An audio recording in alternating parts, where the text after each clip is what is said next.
Tiaguinho, Marco.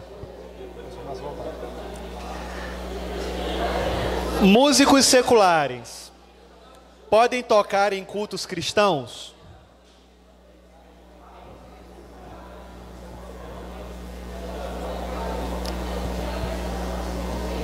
O que tu acha? O que você acha? Eu acho que essa pergunta aplica-se ao avesso também, né? Músicos seculares podem tocar em cultos cristãos? E músicos cristãos podem tocar em cultos seculares? Não tem cultos seculares. O bom é que ele começa com uma pergunta de R$1 milhão. R$1 milhão, né? Vamos começar. Não passou nem por 10 mil. Cara, músico secular, né, dito secular, tocar dentro de um ambiente de culto cristão, eu não vejo, na verdade, a necessidade disso, porque hoje a gente pensa em igreja de uma maneira tão pragmática, que é o seguinte: a gente, quando está governando a igreja, né, o pessoal que governa, que trabalha liderando a igreja, organizando, estruturando ela, pensa com categorias muito pragmáticas. É do tipo assim: nós precisamos fazer uma igreja que dê certo. O que precisa para isso? Precisa de uma boa banda, precisa de um bom pregador, precisa de um bom ambiente com ar-condicionado, precisa disso, daquilo, daquilo outro, um amplo estacionamento, precisa de um bom programa de discipulado, de crescimento acelerado. Então, a partir desse pensamento pragmático, eu vou esbarrar em um problema. Eu tenho bons músicos para tocar nessa igreja que vai dar certo? Puxa vida, eu não tenho bons músicos. O que eu faço? Então eu vou contratar músicos do mundo. Quem sabe eles se convertam com a gente aqui tocando para o Senhor, né? Então, no final das contas, é a nossa urgência em dar certo. É a nossa urgência. Eu participei já de igrejas, já vi isso de perto. Pessoas que pensam por essa linha de raciocínio. E por essa via chegam ao momento de contratar um músico secular para tocar dentro da igreja. Então, assim, é pecado? Eu não acho que é pecado trazer qualquer pessoa para tocar em algum ambiente. Ele não vai estar assim trazendo demônio para ninguém, sabe, espiritualizando a coisa. Ele não vai estar maculando o santo dos santos, porque ele não pode imacular o que está imaculado pelo Senhor, que é o nosso coração. Ninguém tem poder de fazer isso. O sacrifício foi de uma vez por todas. Não é essa a questão. Para mim a questão é: por que a pressa? Se você não tem condições de ter uma banda top em João Pessoa, por que a pressa de tê-la? Por que fazer um fake e dizer assim: nós temos uma banda top? Porque pagamos. Por que não esperar o Senhor fazer pelo jeito dele, pelos meios dele? Quem é que tem na igreja? Tem um irmão que toca Fá, Dó, Sol? Usa esse irmão, cara. Não tem problema de usar esse irmão. Não tem problema de usar esse irmão. Então eu penso assim, eu penso que a gente sempre tem uma opção que é mais simples, por vezes demorada, mas a gente quer apressar a coisa, a gente quer ser pragmático, a gente quer resultado imediato. Então, nesse momento, eu contrato um músico secular. Eu não contrataria, Edilson, um músico secular para tocar na igreja, simplesmente porque eu não acho que a igreja tem que dar certo, porque ela já deu. Amém. Amém, igreja? E músicos cristãos podem tocar em ambientes seculares? Podem. Podem do mesmo jeito que... eu estava pensando nesses dias, por exemplo, se a gente fizer uma peça na igreja, certo? Vamos supor, a gente vai fazer uma peça na igreja para as crianças. E Edilson vai fazer o demônio, o Satanás. Tinha outro papel, não? Vai dar certinho. Não, é para tu mesmo. Edilson vai fazer o Satanás, certo? Aí existe algum problema nisso? Nenhum. Mas digamos que Edilson vai fazer uma peça fora da igreja e ele vai fazer um homossexual. Nada, né? É um personagem, Edilson. Há algum problema nisso? Isso significa que ele concorda em ser homossexual? Não. Do mesmo jeito que ele não concorda ou ele não quer ser o Satanás. O problema não é tipo o que ele faz né? Tipo, o personagem que ele faz. Eu acho que a gente precisa ter um cuidado com todas as coisas e ter equilíbrio em todas as coisas. Mas, eu pensei que tu tá... Mas eu acho que eu posso trabalhar num ambiente secular. Eu posso ler livros sobre Darwin, que fala sobre o evolucionismo. Isso significa que eu concordo e que eu... Não, Darwin aí, tá certo, Darwin. Isso significa alguma coisa demais? Mas eu posso ler, eu tenho a opção de ler.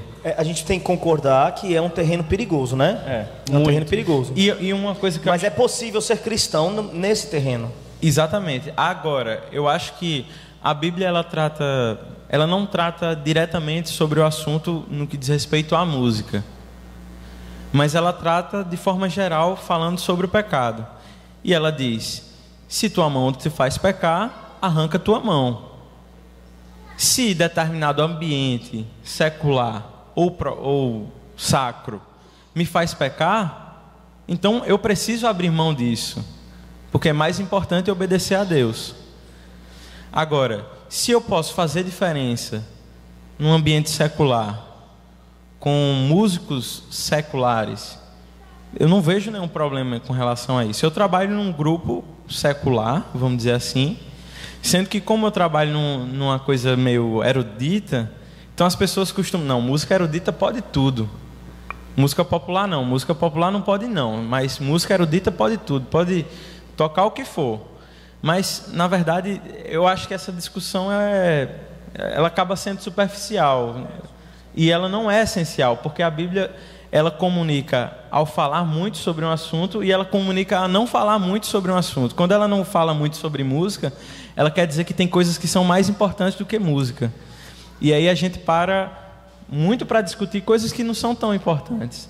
Então, a ideia é, eu posso ser um advogado num escritório de uma pessoa que não tem nada a ver com Deus e que não crê em Deus? Posso ser um advogado nesse trabalho. Eu posso trabalhar. Posso me corromper dentro desse lugar? Posso. Eu posso me manter santo? Forma. Eu posso me corromper dentro da igreja? Posso. Pode. Então, mais importante do que o lugar é a questão de como é que eu enxergo o Evangelho e como ele faz com que todas as coisas da minha vida sejam influenciadas por ele. Como a minha cosmovisão, como a minha forma de ver vai me influenciar em todas as coisas. Se eu tenho uma má compreensão do Evangelho, isso vai ser uma má influência dentro de um contexto secular ou dentro de um contexto cristão. Tem um livro cristão foi muito precioso na década de 80, sendo sal fora do saleiro. Na época, Caio Fábio era um pastor presbiteriano conhecidíssimo no Brasil e fora também. Ele que escreveu esse livro. Hoje eu não recomendo ninguém, enfim, ler algo relacionado ao que ele produz hoje, mas enfim. Esse livro foi muito relevante na época e está relacionado ao trabalho missionário, por exemplo, que Pedro do Borel, que é assim ele é conhecido, começou na década de 80 lá no Borel. Ele foi sequestrado, ele chegou como missionário lá, os bandidos pensaram que ele era um P2, um policial disfarçado, e toda uma trajetória do evangelho sendo pregado ali, e hoje a relevância que tem. Há pouco tempo atrás, Pedro foi chamado pelo Egito para desenvolver um projeto social lá, porque o Borel é referência no mundo hoje de trabalho, de um bom trabalho de desenvolvimento comunitário, e eles pregam o evangelho explicitamente lá. Só aproveitando a canja já, o próximo Café com Palavra vai falar muito sobre isso.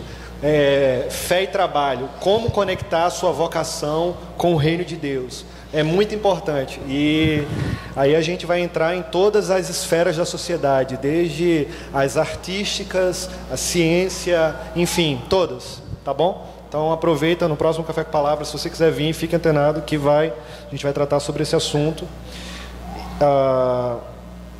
Eu tenho uma pergunta aqui, vocês querem fazer perguntas? Ok, de forma objetiva para a gente ganhar tempo, valendo. Oi, essa semana eu me peguei vendo um vídeo de determinada banda, que eu vou dizer qual é porque todos conhecem, Oficina G3. E muitas pessoas têm uma visão preconceituosa dessa banda, porque algumas pessoas dizem que eles são um escândalo, e eu não acredito nisso, né? Mas enfim. E eu vi que eles fizeram um show com uma super produção digna de um filme, assim, tá entendendo? E a pergunta é a seguinte: como eu posso ser músico, estar em uma banda cristã, ser cristão, obviamente, e como é que eu vou separar a ideia de culto e show, tá entendendo? Como é que eu vou viver um culto e viver um show ao mesmo tempo? Será que dá para fazer as duas coisas ao mesmo tempo, ou eu tenho que diferenciar uma coisa da outra? Você tem que diferenciar uma coisa da outra. Não dá. Culto é o que Deus chama de culto. O resto é show. Culto é o que Deus chama de culto. Hoje em dia está essa verdadeira moda de o artista, o músico, né? O artista músico subir no palco e dizer que, assim, nós não estamos aqui num show, nós estamos num culto. Não, meu irmão, não é um culto só porque você está dizendo o que é. Culto é o que Deus chama de culto. Aí eu indico o livro de Augusto Nicodemos, né? Exposição de Malaquias. Ele expôs Malaquias, que é um livro todo dedicado ao sistema de culto que a igreja deve prestar ao Senhor. Gente, o culto é para Deus. Se é para Deus, Deus estabeleceu não apenas que deveria ser para Ele, mas estabeleceu como cultuar a Ele. Deus estabeleceu como cultuar a Ele. E não cabe a gente chamar esses palcos apoteóticos, esses shows pirotécnicos, toda essa grandeza visual de culto. Não cabe, porque Deus não chama isso de culto. O que Deus chama de culto é culto. O que Deus não chama de culto, vamos dar o nome que a gente quiser. Vamos dar o nome que a gente quiser. Se quiser chamar de show, de apresentação, de fórum, quiser chamar de o que você quiser chamar. Não tenho também preconceito com palavras. Eu estou num show, eu estou não sei aonde. Meu irmão, a palavra show não é a palavra do demônio. A palavra show significa apresentação, inclusive, né?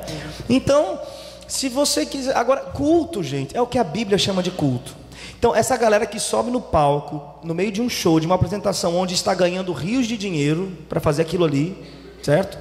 Ganhando rios de dinheiro. Meu irmão, você não está fazendo um culto. Não engane as pessoas. Vocês estão aqui no culto e o povo é enganado e sai dizendo assim: gente, foi um verdadeiro culto.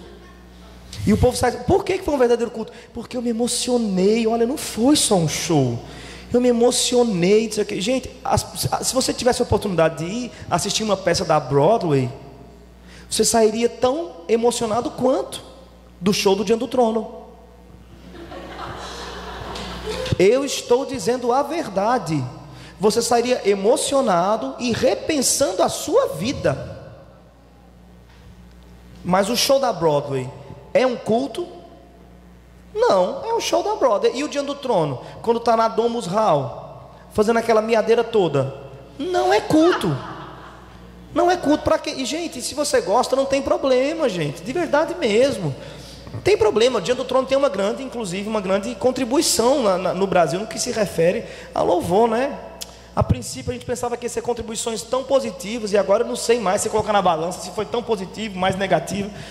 É questão para 3 horas de discussões. De fato é que culto é o que Deus chama de culto. O resto, meu filho, é o resto.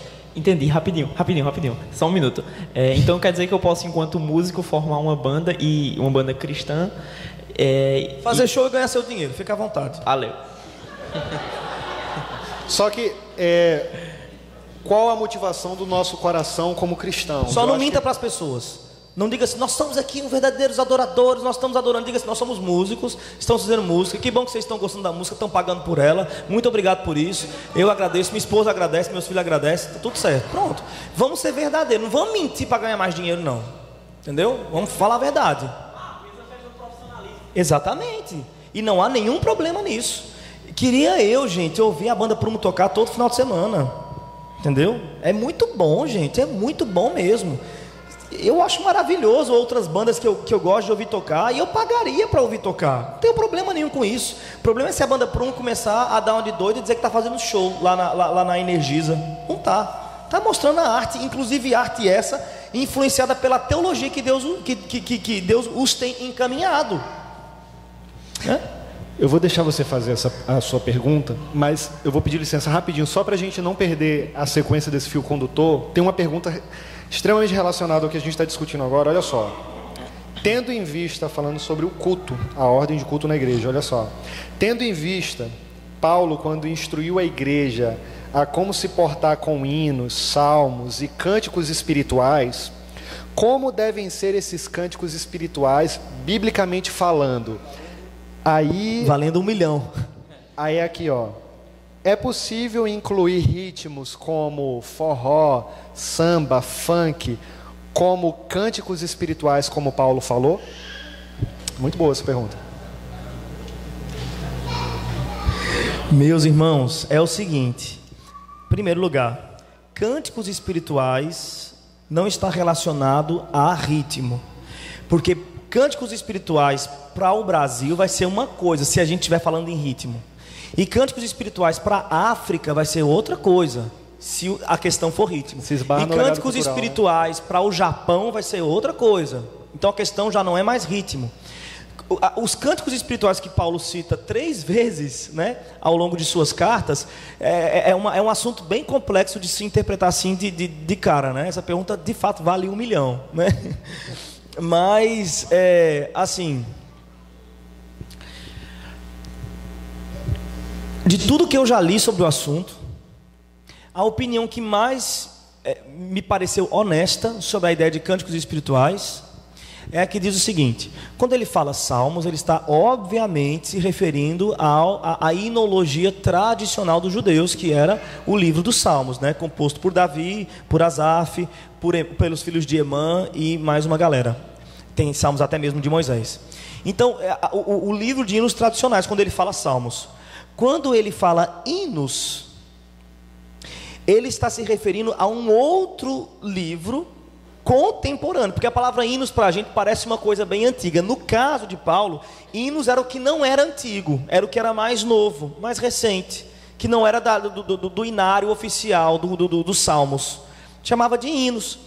E que na verdade eu não sei nem dizer para vocês se a tradução mais honesta seria hinos, entende? Talvez essa tradução em português tenha chegado hinos, porque no nosso contexto a música contemporânea se chamava hinos, entende? Talvez uma tradução mais contemporânea do texto poderia sugerir canção, salmos, canções e cânticos espirituais. E aí, o cânticos espirituais seria Paulo simplesmente dizendo o seguinte: de tudo isso que vocês vão trazer para o cântico aqui, sejam coisas espirituais. Simples assim. Não é cantar em línguas estranhas. Não seria cantar em línguas estranhas nesse caso, né? Tudo bem se você quiser partir por esse lado de interpretação. Não seria cantar em línguas estranhas. Não seria cantar espontaneamente, assim, de repente saiu uma frase, coisa que eu gosto muito de fazer, né? Não sei se vocês já perceberam, mas quando eu estou ministrando louvor, eu gosto muito de falar uma coisa que não está programada naquela canção, que seria o tal do espontâneo, né? Fui influenciado sim, gente, pelo neopentecostalismo. Quem não foi, que atire a primeira pedra. Então, mas assim, seria na verdade algo bem simples. Canções que são espirituais, não canções que têm o seu foco, que têm a sua natureza carnal, a sua natureza egocêntrica, caída, humana. Sejam coisas espirituais. Vocês estão entendendo como é uma percepção bem simples do termo? Seria Paulo dizendo assim: gente, e no salmo, olha, o que for de espiritual. O que ele está falando é de conteúdo e não de forma.